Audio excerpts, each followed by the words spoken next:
What happens when a boss decides to step away from his corporate desk, leave his tailored suit behind, and step into the very heart of his business? Let's dive in to see how this decision changed everything for him and for everyone involved. Ryan Brooks was not just any businessman. He was a self-made entrepreneur who had built one of the most beloved bakery chains in the region, Golden Crust Bakery. From the softest bread to the most mouth-watering pies, his bakeries were a neighborhood favorite. But success had come with a price. Years ago, when he opened his first small bakery, Ryan was deeply involved in every part of the business. He kneaded dough, served customers, and swept the floors after closing time. But as the business grew, Ryan found himself spending more and more time behind a desk, managing numbers and attending meetings, far removed from the ovens and flour-dusted counters where it all began. Lately, Ryan had been feeling a distance between himself and the heart of his business. His bakery was thriving, but something about it felt off. He wanted to reconnect with the soul of his business and see for himself what was happening behind the scenes. So, one evening, he made a bold decision. He would go undercover as a new employee at one of his bakeries. No one would know who he really was. Ryan grew out his beard and swapped his business attire for a simple pair of jeans, a t-shirt, and a baseball cap. He gave himself a backstory.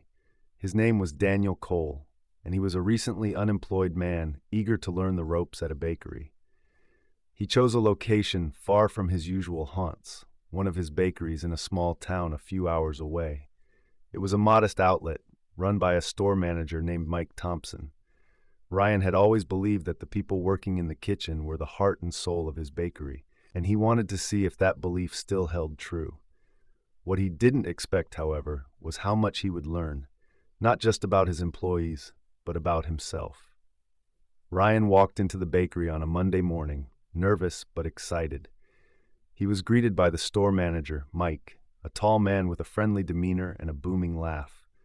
Mike quickly introduced Ryan, now Daniel, to the rest of the team. There was George, the head baker who had been with the company for over a decade, Alex, a young assistant baker trying to save up for college, and Tom, a high school graduate who worked part-time at the counter. The bakery was bustling with activity, but Ryan noticed something troubling right away. George, the experienced baker, looked tired and overworked. Alex seemed stressed, fumbling with orders, while Mike seemed completely unaware of the chaos in the kitchen. Something was off, but Ryan didn't say anything. He decided to keep observing. As the days went by, Ryan got a closer look at what was happening behind the scenes. George, who had been a loyal employee for years, was shouldering far too much responsibility. He was coming in early and leaving late, covering shifts for others who called in sick or simply didn't show up. Ryan pulled George aside during a break one day. "Why don't you ask for help?" he asked casually. George looked down at his coffee cup and sighed. "Mike doesn't want to hire more people, says it's not in the budget. I can't afford to lose this job, so I just do what I have to do." Ryan felt a pang of guilt. He had always prided himself on taking care of his employees, but it seemed like somewhere along the way, things had gone wrong. Then there was Alex. Ryan noticed that Alex seemed particularly stressed whenever Mike was around. One evening after the bakery closed, Ryan stayed back and found Alex sitting alone in the kitchen, head in his hands. When Ryan asked if everything was okay, Alex hesitated before opening up. "I'm doing my best," Alex said, his voice trembling, "but Mike keeps telling me I'm not good enough. He's always pointing out what I do wrong, never what I do right. Sometimes I wonder if I should even stay." Hearing this broke Ryan's heart. He realized that Mike, despite his cheerful exterior, wasn't the supportive leader he appeared to be. Determined to get to the bottom of things, Ryan decided to confront Mike indirectly. He started asking questions about how the bakery was being managed and noticed that Mike often avoided taking responsibility. Instead, he shifted blame onto the staff, claiming they weren't motivated enough or didn't work hard enough.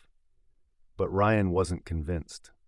One evening, he stayed late to review some of the store's records, pretending to be cleaning up. What he found shocked him. Mike had been cutting corners, ordering cheaper ingredients to save money and pocketing the difference. Worse, he had been falsifying timesheets, underreporting hours worked by employees to make the store's expenses look lower. Ryan felt a surge of anger, but knew he had to handle this carefully.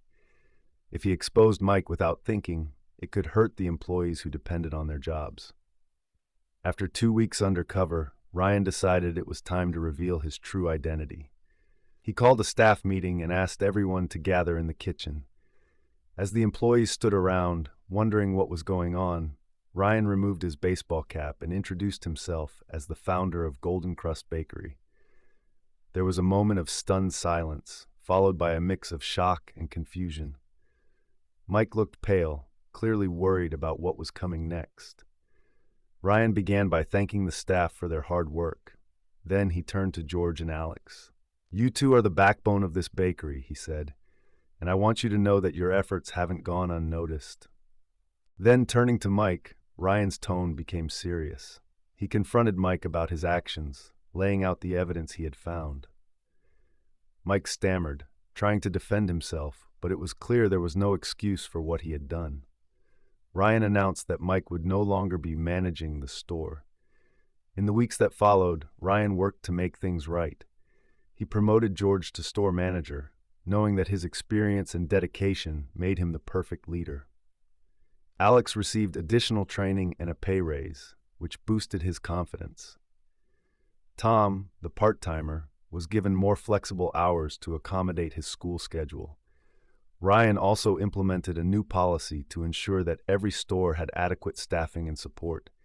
He vowed to visit his bakeries more often, staying connected to the people who made his business what it was. As for the bakery itself, it flourished under George's leadership. The atmosphere in the kitchen improved, and customers noticed the difference. Ryan's experience reminded him of the importance of staying connected to his roots and treating every employee with respect and kindness. What started as a simple undercover visit turned into a life-changing experience for Ryan. He learned that success isn't just about profits or expansion. It's about people. It's about creating an environment where everyone feels valued and supported.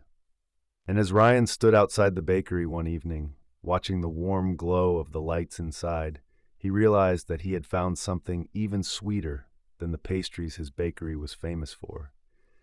A renewed sense of purpose and a deeper connection to the heart of his business.